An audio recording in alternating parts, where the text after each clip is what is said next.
El virus va haciendo variantes, va mutando, va intentando transmitirse mejor y va intentando escaparse del efecto de los anticuerpos que vamos generando, tanto los anticuerpos que generan las personas que han pasado la COVID como los que generan las personas vacunadas.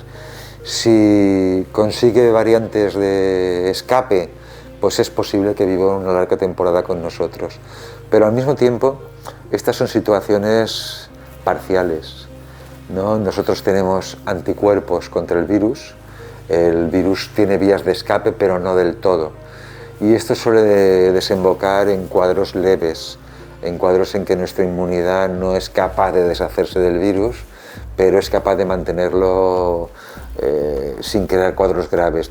Digamos que con el tiempo es probable que el coronavirus acabe pareciéndose a otros coronavirus que los tenemos toda la vida entre nosotros, que son los que producen los cuadros del resfriado y similares, porque hayamos llegado a una cierta convivencia entre nuestra inmunidad y las posibilidades de escape del coronavirus. Pero esto será un proceso que se irá dando a lo largo del tiempo, es posible, pero se irá dando a lo largo del tiempo.